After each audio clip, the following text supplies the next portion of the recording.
जी नाज़रीन अस्सलाम वालेकुम। जनाब, पाकिस्तान सेमीफाइनल में लॉन्ग मार्च और खूनी लॉन्ग मार्च अस्पताल में, सुप्रीम कोर्ट कटहरे में और आईजी पंजाब घर में। आखिर हो क्या रहा है मुल्क में? इन सारे मौजूआत पर आपसे बात करनी है, लेकिन सबसे पहले जो पाकिस्तानियों के लिए सबसे अहम मौजू है उस पर बात कर लेते हैं। पाकिस्तान बिल आखिर किसी ना किसी तरह इधर से उधर से कैलकुलेशन करके सेमीफाइनल में पहुंच गया। बहुत सारे मदारिस थे इसके लिए, और जिम्बाब्वे से जो हम दूसरा मैच हारे और पहला इंडिया से हारे, उसके बाद ये इम्पॉसिबल टास्क लगता था।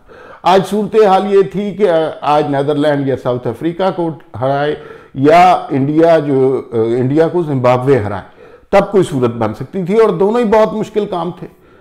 लेकिन सुबह जब उठे तो सबने देखा नीदरलैंड ने शिकस्त दे दी साउथ अफ्रीका को। अब इसका मतलब है रन रेट का मसला खत्म हो गया था, और उसके बाद मामला सिर्फ पाकिस्तान के बांग्लादेश से जीतने का था। तो पाकिस्तान बांग्लादेश से जीत गया, बहुत ही थोड़ा सा स्कोर किया, 127। शाहीन शाह अफरीदी ने 4 विकेटें ली, बाकी लोगों ने भी अच्छी बॉलिंग की।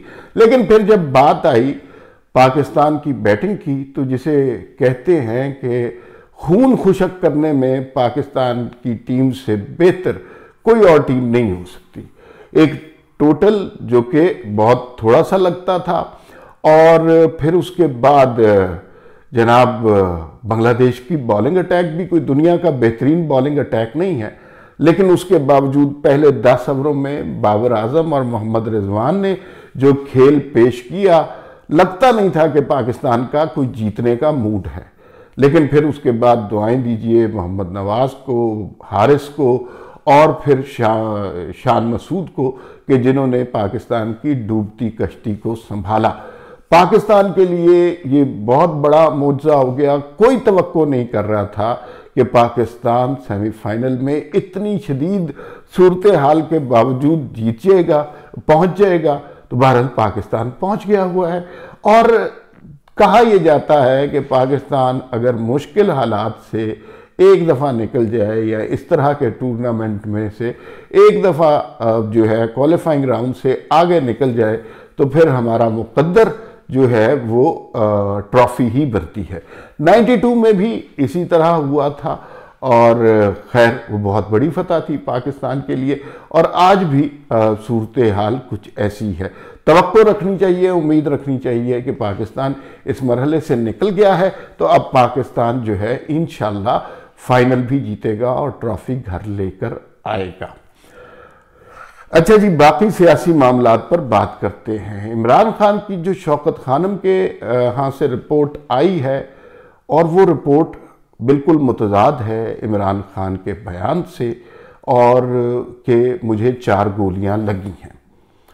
बहुत ज़्यादा इसकी तफसील में नहीं जा सकते, इसलिए कि ये तो डॉक्टर ही बताएंगे कि, और डॉक्टर सारे पाकिस्तान से और बाहर की दुनिया के डॉक्टर जो हैं वो मजाक उड़ा रहे हैं कि अगर फ्रैक्चर हुआ है तो बैंडेज क्यों लगाई है, वो पट्टी क्यों लगाई है, गर्म पट्टी। वो भी जो जिस शख्स ने फर्स्ट एड की उसने भी कहा कि मैंने एक ही जख्म का निशान देखा।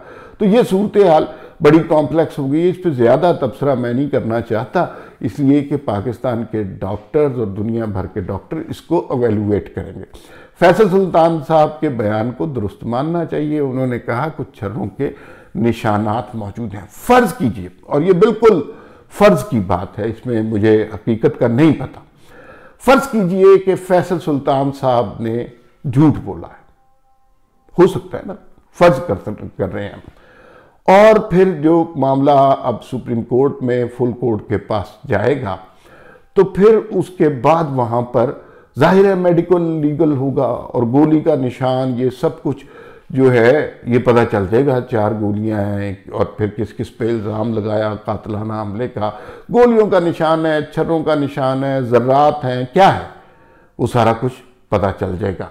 तो उस सूरत में क्या फैसल सुल्तान साहब, और पता चलेगा कि उन्होंने मुल्क की सियासत में मदाखलत की, एक और इससे भी ज़्यादा एक मरीज की हालत के बारे में झूठ बोला। अगर ये दुनिया के किसी कोर्ट में प्रूव हो जाता है तो शौकत खानम के CEO फैसल सुल्तान साहब डॉक्टर नहीं रह सकेंगे, उनका लाइसेंस मनसूख हो जाएगा।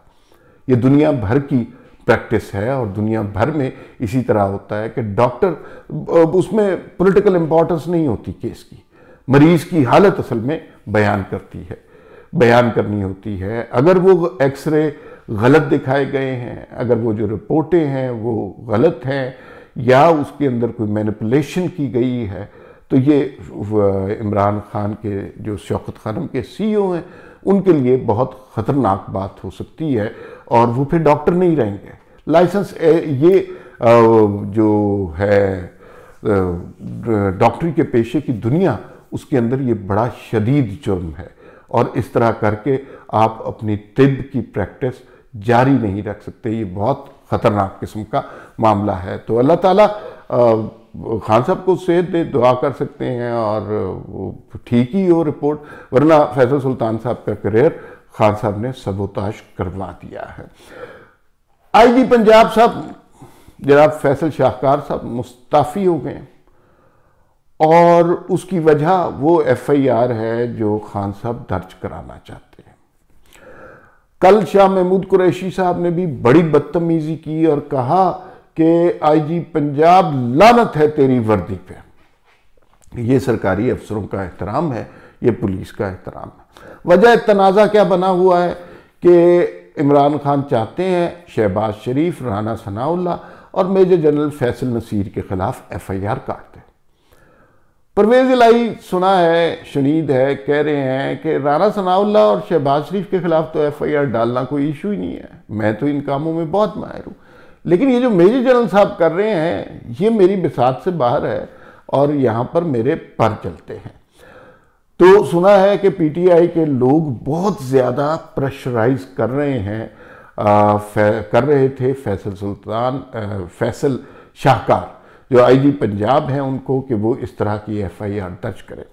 उनके पंजाब हुकूमत से पहले भी बड़ी रिजर्वेशन चल रही थी CCPO गुलाम मोहम्मद डोगर के हवाले से, और वो ये कहते थे कि ये परवेज़ इलाही साहब की सरबराही में मेरे जो मतलब आपका एक बॉस होता है ना, बॉस की बात माननी होती है, आपके बॉस अपने बॉस की बात माने बगैर जो है ये आगे बढ़ जाता है और ये कोई अपना ही IG बना हुआ है।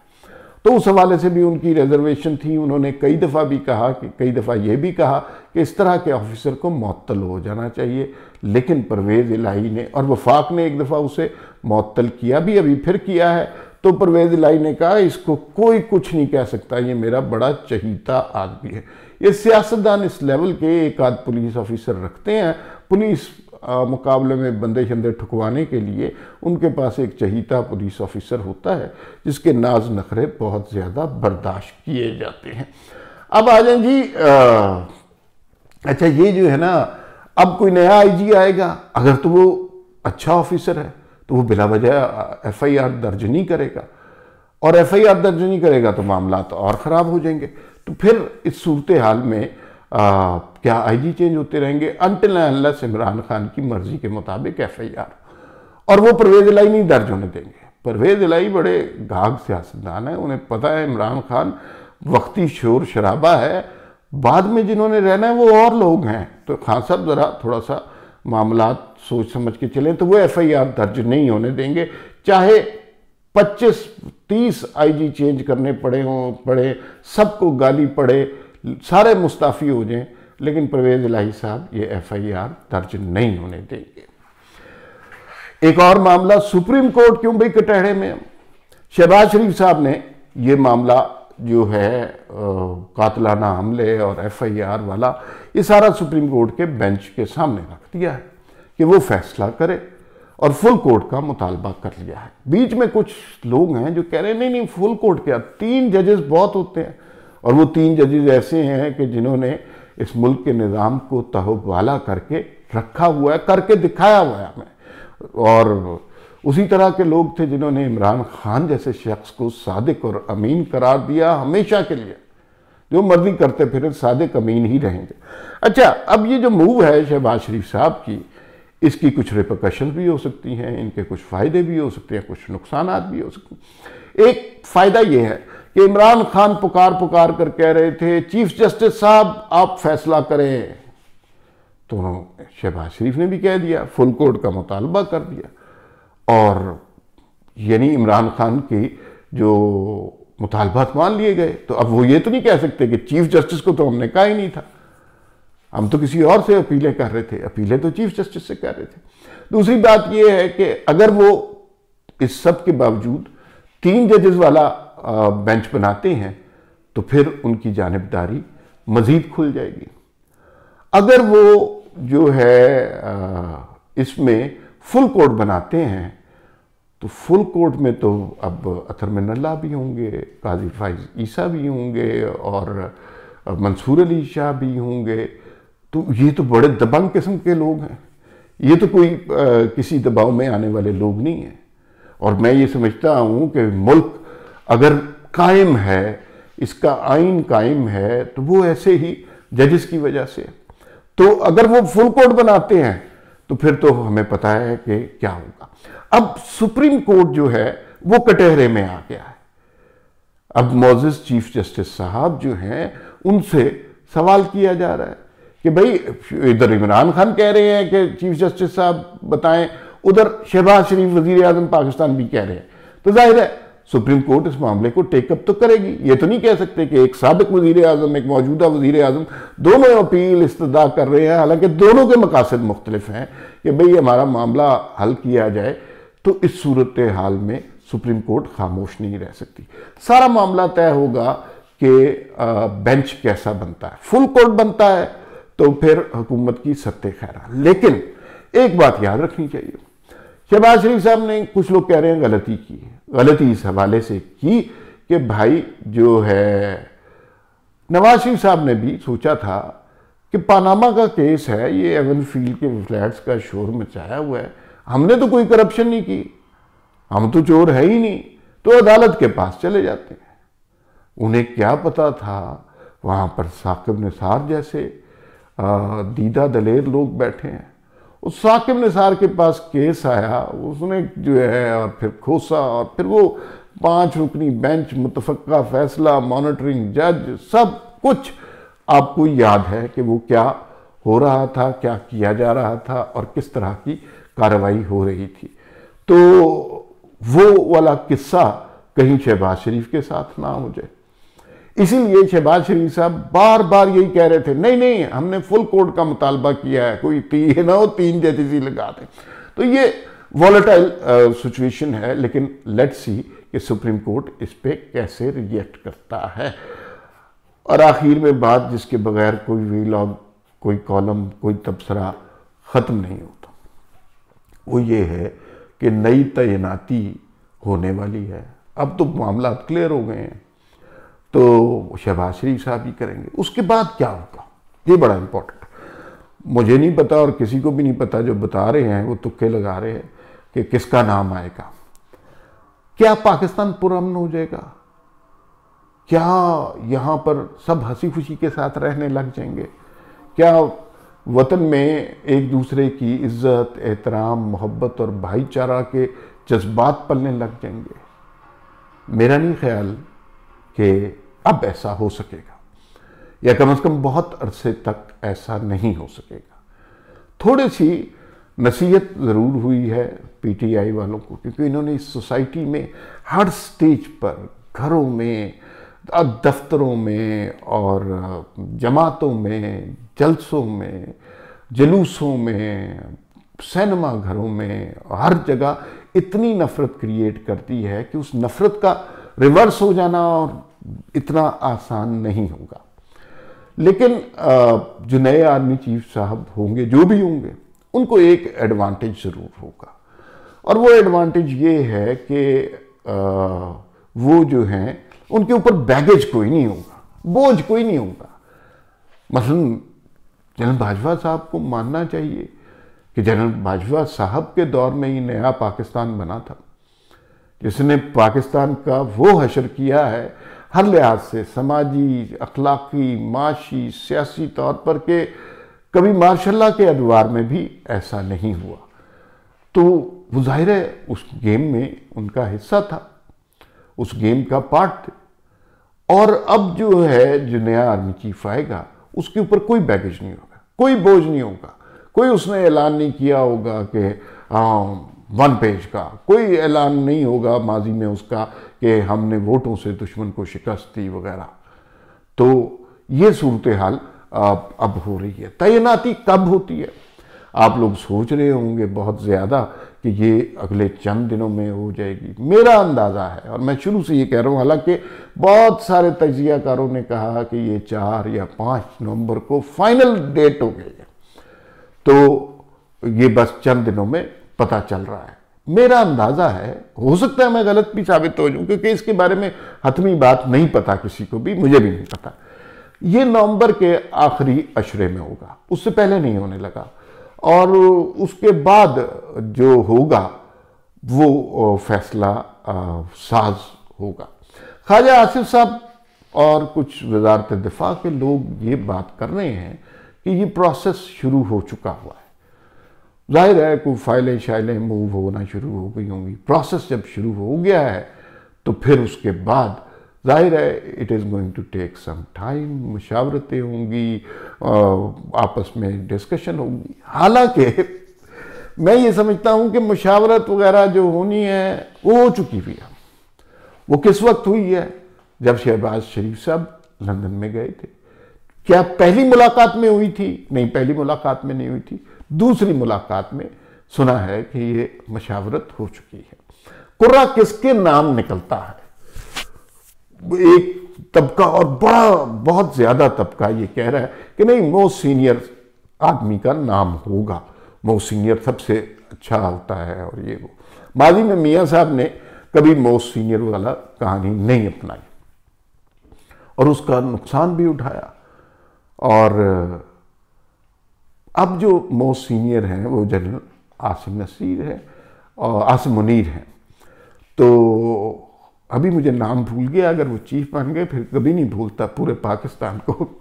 तो वो अगर नहीं होते, लेकिन एक बात, एक एंगल हमेशा देखिएगा कि जब भी आर्मी चीफ की तैनाती होती है मुल्क में एक बड़ा कोहराम मचता है और पता नहीं क्या होने लगा। हालांकि नहीं होना चाहिए, ये एक तैनाती है, वज़ीर आज़म का काम है। जिस तरह कोई और पोस्टिंग होती है वज़ीर आज़म ये भी पोस्टिंग कर दे, लेकिन ये जो तैनाती है इसका बड़ा शोर मचता है। और कोई महीना नहीं, कम से कम 1 साल पहले स्पेकुलेशंस शुरू हो जाती हैं, लोग अपने अपने नाम और ये वो, और यकीनन उस लेवल पे भी कोई PR एक्टिविटी, कोई मामला तय होते होंगे, उसका हमें इल्म नहीं है। मैं जो बात करना चाह रहा हूँ, जिस नुक्ते की तरफ आपकी तवज्जो दिलाना चाह रहा हूँ, कि जिस शख्स का नाम बहुत ज़्यादा आ रहा होता है, बाज़ औक़ात वो शख्स मेन कैंडिडेट नहीं निकलता आखिर में। ये हुआ है और मियाँ साहब इस तरह की चीज़ें करने में बड़े माहिर हैं। आर्मी चीफ के हवाले से जो फैसले मियाँ साहब ने किए वो कोई दुरुस्त नहीं निकले, लेकिन फ़र्ज़ कीजिए कि वो उस नाम के बजाय कोई दूसरा नाम ले लेते, क्या सूरत हाल उससे मुख्तलिफ होती? मेरा नहीं ख्याल कि सूरत हाल मुख्तलिफ होती। सूरत हाल यही होनी थी और जो हुई है। तो जाहिर है ये जो हाइब्रिड निज़ाम वाला था ये कोई एक आदमी का फैसला तो नहीं था, और ये फैसला तो इंस्टीट्यूशन का ही हो सकता है ना, सारों ने मिल के ये डिसाइड किया। तो अब जो है देखें आगे क्या बनता है। तैनाती जो है वो बहरहाल मेरे ख्याल में नवंबर के आखिर में जो है आखिरी अशरे में होगी। जितना डिले करेंगे मेरे ख्याल में इनके लिए बहुत बेहतर है। प्रेफरेबली तो नवंबर का आखिरी अशरा भी जाहिर है 21 नवंबर ऑनवर्ड जो है इन्हें कोई 25 या 26 नवंबर तक ये बात करनी पड़ेगी। कर रहे हैं तो बहुत अच्छा, इसलिए कि 29 को बाजवा साहब ने रिटायर होना है। वो जो 2-3 दिन का वक्फा होगा उसके अंदर वो नए चीफ को सिटिंग डक नहीं बनाना चाहते, क्योंकि इमरान खान का क्या पता है, इमरान खान वही गालम गलोच शुरू कर दें और नए चीफ को भी मुतनाज़ा बनाना शुरू कर दें। जिस तरह शहबाज गिल ने इदारों के अंदर एक साजिश करने की कोशिश की, उस तरह की कोई हरकत कर सकते हैं। ये वो नुक्ता है जिसकी वजह से मुझे यूँ लगता है कम से कम वक्त दिया जाएगा अनाउंसमेंट में और हलफ उठाने में। फिलवक्त इस पे इतना ही, फिर मुलाकात होगी। अल्लाह हाफिज़।